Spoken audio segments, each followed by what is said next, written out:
हैं live India हर पल।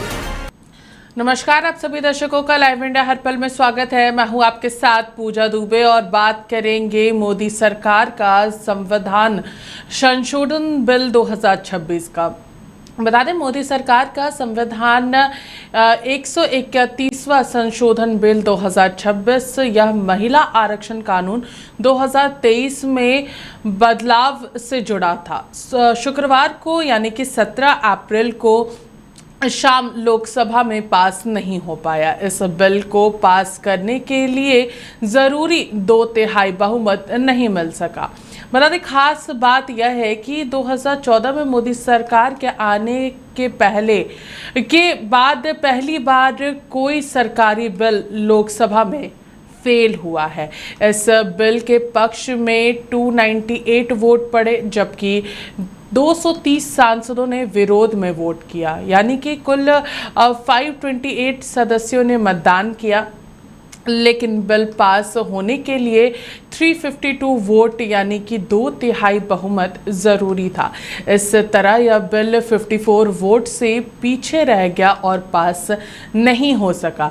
बता दें कि बाकी जो 2 बिल वापस लेने के लिए मोदी सरकार ने कहा है। यहाँ पे बता दें कि बिल के पास नहीं होने के बाद सरकार ने उनके साथ पेश किए गए बाकी 2 बिल भी वापस ले लिए हैं। इसमें डिलिमिटेशन बिल शामिल है, जिसमें 2011 जनसंख्या के आधार पर सीटों की नई सीमाएं तय करने की बात थी। दूसरा, यहाँ पर अगर हम लोग बात करेंगे तो यहाँ पर यूनाइटेड टेरिटरीज लॉ संबंधित बिल 2026 था, जो दिल्ली, पौंडीचेरी और जम्मू कश्मीर जैसे केंद्र शासित प्रदेशों से जुड़ा था। यहाँ विधानसभा भी हैं। सरकार ने इन पर आगे भी बढ़ाने का फैसला लिया था। बता दें कि 131वें संशोधन में क्या कहा गया था। 131वें संशोधन बिल में लोकसभा सीट की अधिकतम संख्या 550 से बढ़ा करके 850 करने का प्रस्ताव था।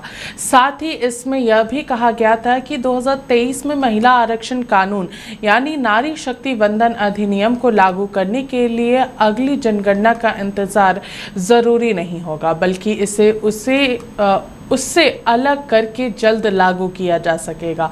देखिए, हम आपको सबसे पहले तो वो तस्वीर दिखाते हैं जो कि लोकसभा की है, जो कि पिछले शाम की है, यानी कि 17 अप्रैल की है, जहां पर जब बिल के लिए वोटिंग हुई थी और उसके बाद जब पक्ष में नहीं आया तो फिर यहाँ पर मंत्री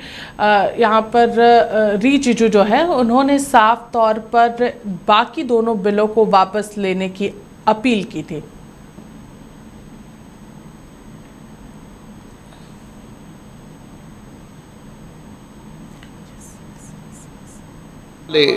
विधेयक पर विचार किए जाए।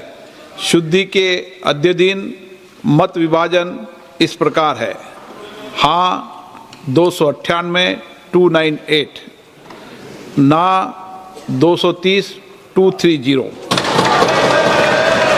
प्रस्ताव संविधान के अनुच्छेद 368 के उपबंधों के अनुसार सभा की कुल सदस्य संख्या के बहुमत द्वारा तथा सभा के उपस्थित और मत देने वाले सदस्यों के कम से कम 2/3 बहुमत द्वारा पारित नहीं हुआ।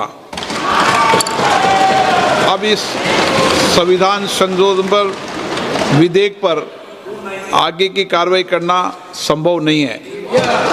अतः संघ राज्य क्षेत्र विधि संशोधन विधेयक 2026 तथा परिसीमन विधेयक 2026 के संबंध में आगे की कार्रवाई पर निर्णय लेना है। माननीय संसदीय कार्य मंत्री जी। Honorable Speaker sir, besides the Constitution 131st Amendment Bill, we have 2 other bills, namely the Union Territories Laws Amendment Bill 26 and the Delimitation Bill 2026, which are intrinsically interrelated with the Constitution 131st Bill. So it cannot be viewed from the isolation. दृष्टि से माननीय सभापति महोदय, जो नतीजा आया है, ये इतना ऐतिहासिक और महत्वपूर्ण बिल पर देश का महिलाओं को अब सम्मान अधिकार देने का जो बिल है, उसको विपक्ष ने साथ नहीं दिया। बहुत खेद की बात है और इस ऐतिहासिक पल को आप अपना एक मौका था, आपने गंवाया है। आदरणीय नरेंद्र मोदी जी के नेतृत्व में महिलाओं को जो सम्मान देने का, अधिकार देने का हमारा अभियान जारी रहेगा और हम अधिकार दे के ही रहेंगे आगे। शेष जो बिल्स है उसको आगे नहीं बढ़ाने का मैं अनुरोध करता हूं। विधेयक पर विचार किए जाए। शुद्धि के अद्य दिन मत विभाजन इस प्रकार है। हाँ 298, 298, ना 230, 2। तो देखिए, दो बिल जो महिला आरक्षण बिल के साथ पेश हुए थे सदन के अंदर, बाकी दोनों बिलों को भी वापस लेने की अपील कर दी गई थी। बता दें कि 2023 के मूल कानून के मुताबिक लोकसभा और राज्य विधानसभाओं में महिलाओं को 33% आरक्षण भी लागू होना था जब अगली जनगणना पूरी हो जाए। इसका मतलब यह था कि व्यवस्था जो है वो 2034 से पहले लागू होना मुश्किल है, क्योंकि अभी जनगणना चल रही है, इसे पूरा होने में समय लगेगा। इसके बाद सीटों का नया बंटवारा यानी कि डीलिमिटेशन भी होगा। नए बिलों का क्या था मकसद? बता दें कि नए बिलों का मकसद था कि महिला आरक्षण को 2029 तक लागू कर दिया जाए। इसके बाद 2011 की जनगणना के आधार पर सीटों का नया बंटवारा किया जाना था, लेकिन पुराने आंकड़ों पर डीलिमिटेशन करने से क्षेत्रीय समानता और जातीय समीकरण जैसे मुद्दे फिर से उठ खड़े हो गए, जिस पर संसद में काफी बहस भी देखने को मिली। पीएम मोदी और गृह मंत्री अमित शाह ने दिलाया था भरोसा। बता दें कि संसद में स्पेशल सत्र के दौरान प्रधानमंत्री नरेंद्र मोदी और गृह मंत्री अमित शाह ने 2 दिन तक अपील की और भरोसा दिलाया कि दक्षिण राज्यों की सीटों में कोई कमी नहीं होगी। शुक्रवार यानी कि 17 अप्रैल को अमित शाह ने आखिरी वक्त पर कहा था कि अगर विपक्ष समर्थन दे तो वो 1 घंटे में संशोधित बिल ला सकते हैं, जिसमें सभी राज्यों में 50% बढ़ोतरी की गारंटी होगी, लेकिन विपक्ष ने इसे ठुकरा दिया। और अब क्या करेगी मोदी सरकार, ये सबसे बड़ा सवाल है। बता दें कि 2023 का नारी शक्ति वंदन अधिनियम अभी कानून के रूप में लागू है और गजट में भी नोटिफाई हो चुका है, लेकिन इसे ज़मीन पर लागू करने के लिए पहले नई डीलिमिटेशन प्रक्रिया ज़रूरी होगी। इसके बाद यह लागू नहीं हो सकता है।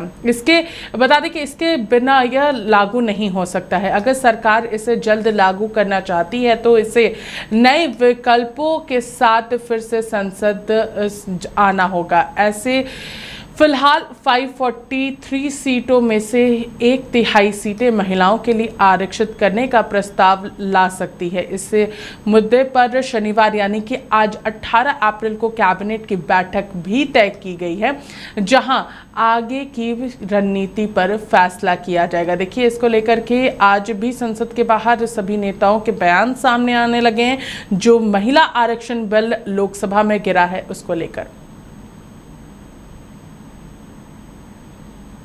They should bring the old women's bill, the one which was passed by all parties, immediately on Monday.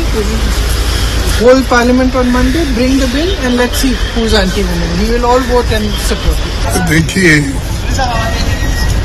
हम महिला विरोधी नहीं हैं और हम 1/3 महिला रिजर्वेशन के लिए पहले से कोशिश करते आए हैं, किए हैं और हमने 2023 का जो अमेंडमेंट था उसका पूरा यूनानिमसली सपोर्ट करके उसको हमने पारित किया, यानी पास किया।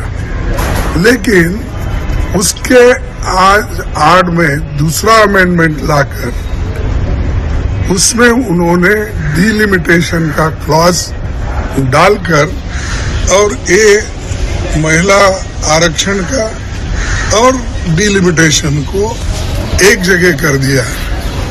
ये दोनों बिल एक जगह लाकर वो सत्ता हासिल करना चाहते थे कि सिंपल मेजॉरिटी से सदन में कोई भी डिलिमिटेशन का आगे कानून पास हो और वो बदल सके। तो इसीलिए हमने ये कहा कि हमको तो हम पहले से आपको सपोर्ट कर रहे हैं 2023 बिल के तहत, वो पास भी हो गया। तो 543 जो मेंबर्स हैं उसी में आप कर दो ना। नेक्स्ट सेंसस कंप्लीट होने के बाद या जातिवार गणना कंप्लीट होने के बाद आप फिर नेक्स्ट इलेक्शन में आप पूरा कर सकते हैं। जब देना है वो दे रहे नहीं, और तुम्हारे हाथ में था वो सब लोग मिलके करे सो था, उसको आप इम्प्लीमेंट करना नहीं चाहते। लेकिन आपकी मंशा क्या है कि कॉन्स्टिट्यूशन के ढांचे को बदल कर एग्जीक्यूटिव पावर अपने हाथ में लेना, और जिसकी सत्ता आएगी वो बदलते रहेगा, तो ये नहीं चाहते। राहुल गांधी की नीति, नियत और नाटक सब लोग ने देख लिया। ये कोई डिले नहीं था, ये उनका डिजाइन था, जहां वो चाह रहे थे कि लोगों को गुमराह करना। ओबीसी सब कोटा हमेशा है, शेड्यूल कास्ट, शेड्यूल ट्राइब हमेशा है। आप आपके 33% से दीजिए ना। वहां समाजवादी पार्टी कुछ नहीं बोलेगी, वहां कांग्रेस पार्टी कुछ नहीं बोलेगी, वहां डीएमके कुछ नहीं बोलेगी। डीएमके बोलेगी कि नॉर्थ साउथ इम्बैलेंस। क्या इम्बैलेंस, जब 39 सीट्स को आपको 59 दे रहे हैं। देखिए, ये बिल्कुल स्पष्ट है कि विपक्ष महिला विरोधी है, और शेम ऑन यू, क्योंकि ये इतिहास बनने जा रहा था। 27 साल हमने लगातार इंतजार किया, संघर्ष किया, और आपने क्या किया? आपने सिर्फ आपकी नाटक जताई पार्लियामेंट में। नेता राहुल गांधी और विपक्ष के सारे नेताओं को, सांसदों को, जिन्होंने भारतीय जनता पार्टी की इस साजिश को समझा और लोकतंत्र को बचा लिया। मैं चुनौती देता हूं, भारतीय जनता पार्टी झूठ ना बोले। महिला आरक्षण बिल तो 2023 में पारित हो चुका है। कल 16 तारीख को, परसों, आपने क्यों उसका नोटिफिकेशन जारी किया? 3 साल कहां सो रहे थे? अरे महिला आरक्षण आज होना चाहिए, अभी से शुरू करो। इन विधानसभा चुनाव जो आगामी होने जा रहे हैं उसमें लागू करो। वो तो धरती पर है ना। महिला आरक्षण बिल कहां, किस तरह परिवर्तित हुआ? हाँ, जो आप उसके सहारे डिलिमिटेशन का अधिकार सरकार को ले रहे थे, सरकार के हाथों में ला रहे थे, वो प्रयास आपका पूरी तरीके से पराजित हुआ है। भारत का लोकतंत्र बचा। आने वाले समय में जो देश की 50% आबादी है, बहनें हैं, पग पग पर उनका विरोध इन लोगों को झेलना पड़ेगा। जिस तरह माननीय प्रधानमंत्री जी विधायिका में आरक्षण देने के लिए संशोधन, इन लोगों की मंशा शुरू से ही सही नहीं थी। 30 सालों तक कांग्रेस ने महिला आरक्षण बिल पास होने नहीं दिया। प्रधानमंत्री जी ने 3 दिनों में पास किया, और कल जो इन लोगों ने किया है, देश की नारी अब फूल नहीं चिंगारी है, यह भारत की नारी है। जिस तरह इनका अपमान किया गया, कितनी खुशियां मन रही थी 3 दिनों से पूरे देश में। उन लोगों को लग रहा था अब हमें कानून बनाने का भी अधिकार मिलेगा, विधायिका में, सांसद में, सब जगह देश की महिलाएं दिखेगी। लेकिन जिस तरह इन्होंने बिल को गिराने का काम किया, पूरे देश में इन लोगों को बहनों का विरोध झेलना पड़ेगा। 29 की बात तो दूर ही है, 29 में तो इनका सुपड़ा साफ होगा। 29 के पहले भी जहां जहां ये निकलेंगे वहां हमारी बहनें जो है, बहनों का विरोध इनको झेलना पड़ेगा। और ये ढोंग करते हैं नारी सम्मान का, ये ढोंग चलने वाला नहीं है। इन लोगों ने देश की महिलाओं को जो प्रधानमंत्री जी अधिकार देना चाहते थे, जिस तरह इन्होंने गिराया है बिल, आने वाले समय में हमारी बहनें छोड़ने वाली नहीं है ऐसे लोगों को। राहुल गांधी हो या फिर विपक्ष के नेता, इसे ऐतिहासिक जीत बताया। मैंने तो बताया ना, मिठाई बांट रहे हैं, महिलाओं का अपमान करके जो हमारी बहनों को आरक्षण मिलने वाला था उस संशोधन विधेयक को गिरा के खुशियां मना रहे हैं। इनको समय पर पता चलेगा, घर से निकलेंगे हमारी बहनें घर में घेरेगी, किसी हालत में भी इनको छोड़ने वाली नहीं है। इसलिए तो मैंने कह रहा था, ये लोग ढोंग और स्वांग रच रहे थे नारी के सम्मान का। ये ढोंग और स्वांग जो है कल सामने दिखाई पड़ गया, बिल गिराए और मिठाइयां बांट रहे थे। तो आने वाले समय में इनको पता चलने वाला है। नहीं, ये बिल तो 2023 में पास हो चुका था। ये ऐतिहासिक बिल 2023 में पास हो चुका था, लेकिन दोबारा उसमें संशोधन करने के लिए यही लोग थे, इन्हीं की ड्राफ्टिंग करने वाले लोग थे, लॉ के सेक्रेटरी वही थे, कोई अधिकारी बदला नहीं। फिर क्या जरूरत पड़ गई थी उसमें संशोधन लाने की? और संशोधन लाने के बाद भी आपने परसों रात में 9 बजे पुराने वाले बिल को नोटिफाई कर दिया, तो फिर इस पर चर्चा कराने की और वोट कराने का कोई औचित्य नहीं था। सारी दुनिया जानती है, सारा देश जानता है कि केवल वोट की दृष्टि से चुनाव हो रहे हैं पश्चिम बंगाल में, उसकी दृष्टि से। और ये भूल गए कि पश्चिम बंगाल में ममता जी 40% से ज्यादा वैसी महिलाओं को ऑलरेडी दे चुकी हैं, तो उन पर क्या असर पड़ेगा? आपका 33% क्या असर पड़ेगा? ये इन्होंने सोचा ही नहीं। भाई जब जानते थे कि 2/3 बहुमत नहीं है तो लाने का क्या मतलब था? प्रधानमंत्री ने कहा कि जो विरोध करेगा उसको नुकसान होगा, हमें लाभ होगा। यही तो हम कह रहे हैं कि पॉलिटिकल एंगल था लाने का, कोई मंशा नहीं था, कोई इनका कोई नारी बंधन अधिनियम को लागू करने का नहीं था। लागू जिस रूप में था कर दिया इन्होंने। कांग्रेस पार्टी मानसिक रूप में दिवालिया हो चुकी है। कांग्रेस पार्टी खुद को अपना महिला विरोधी चरित्र को उजागर किया, SC, ST, OBC विरोधी मानसिकता का उन्होंने उजागर किया। संविधान को लेके घूमते हैं, लेकिन सारे गैर संवैधानिक काम उन्होंने आज किया है। इस प्रकार की एक समाज की आबादी की 50% नागरिकों की आकांक्षा को उन्होंने आज गला घोटा। उसमें से विशेष करके जो आज महिला आरक्षण भर्ती होती, तो महिलाओं में जो SC, ST, OBC इनकी भी हक आगे बढ़ता। ये लोग OBC के नाम पे रो रहे हैं। गृह मंत्री जी ने आज स्पष्ट किया है, पंडित जवाहरलाल नेहरू जी, इंदिरा गांधी जी दोनों ने काका कालेलकर कमेटी को दबाया, इंदिरा जी ने मंडल आयोग की कमेटी को दबाया। जब मंडल आयोग लागू हुआ, संसद में सबसे लंबा OBC विरोधी भाषण राजीव गांधी जी ने दिया था।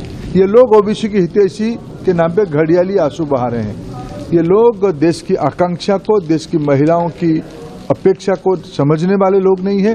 कांग्रेस पार्टी दिवालिया हो चुकी है।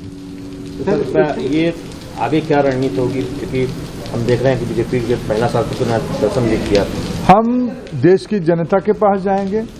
कांग्रेस पार्टी की जो महिला विरोधी आचरण है, SC, ST विरोधी आचरण है, OBCयों को गुमराह करने की उनकी जो नाकाम कोशिश है, और देश को विभाजित करने के लिए नॉर्थ साउथ इस प्रकार की जो ये लोग कहते हैं हम भारत जोड़ो करते हैं, इनकी जो भारत तोड़ो टुकड़े टुकड़े करने की इनकी जो कोशिश है, इसके ऊपर NDA देश में एक जनजागरण पे जाएगी।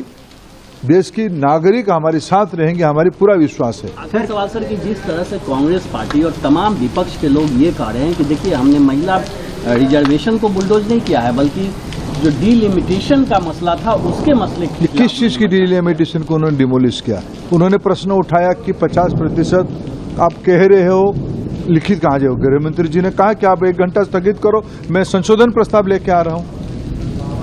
डिलिमिटेशन क्या संवैधानिक व्यवस्था नहीं है? क्या 71 में कुछ निर्णय नहीं लिया गया था? क्या फिर अटल जी के समय में एक 2000 उस समय प्रारंभिक दिनों में एक निर्णय नहीं लिया? 26 तक डिलिमिटेशन 26 के बाद हो गए, तय नहीं किया गया था। तो जो सरकार में रहेगा उसको आगे बढ़ेगा, हमने आगे बढ़ाया। उनके मन में घबराहट है। ये लोग 543 सीट को लड़ नहीं पाते हैं। उनके पास संगठन बची नहीं है, उनके पास ताकत बची नहीं है। इनके मन में डर है कैसे 800 से ज्यादा सीट को लड़ें कैसे, इस खोखलापन उनको डरा रही है। सर, क्या सिर्फ कांग्रेस यही चाहती है कि सिर्फ उनका परिवारवाद में महिलाएं आगे बढ़े, बाकी और जो महिलाएं हैं वो आगे ना बढ़े? मैंने कहा ना, ये दिवालिया लोग हो चुके हैं, उनके पास आइडिया बची नहीं है। लोगों की अपेक्षा और आकांक्षा को पढ़ने का उनके पास सभी मानसिक ताकत अभी बची नहीं है। देखिए, सबसे पहली बात तो यह है कि जब 2023 में ये मसला आया था महिला बिल का, तो सब लोगों ने इसका समर्थन किया था, कांग्रेस पार्टी भी थी। सौभाग्य से मैं उस समय सदन का सदस्य था, पार्लियामेंट का मेंबर था।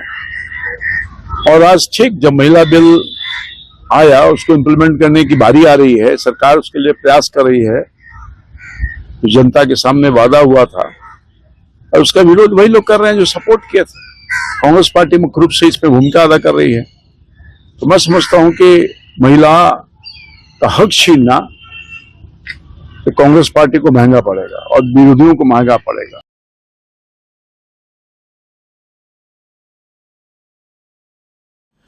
तो देखिए, यहाँ पर लोकसभा और साथ ही साथ राज्यसभा दोनों की ही कार्रवाई अनिश्चितकालीन के लिए स्थगित कर दी गई है, क्योंकि यहाँ पर पिछली शाम यानी कि 17 अप्रैल की अगर बात करेंगे तो 17 अप्रैल को यहाँ पर महिला आरक्षण से जुड़ा हुआ बिल जो है वो सदन में गिर गया, जिसके बाद केंद्रीय मंत्री की बात करते हैं तो यहाँ पर रिजिजू की ओर से इस बात को रखा गया कि हम लगातार महिलाओं को उनका हक दिलाने के लिए काम करते रहेंगे और साथ ही साथ बाकी जो अन्य बिल थे यानी कि डीलिमिटेशन बिल और साथ ही साथ केंद्र शासित जितने राज्य थे उनके लिए जो बिल आना था वो भी फिलहाल वापस लेने की अपील कर दी गई थी। उसके बाद आज यानी कि 18 अप्रैल को भी सदन की कार्रवाई होनी थी, लेकिन अब जो है दोनों ही सदन की कार्रवाई अनिश्चितकालीन के लिए स्थगित कर दी गई है। फिलहाल इस खबर में हमारे साथ इतना ही। देखते रहिए लाइव इंडिया हर पल। नमस्कार।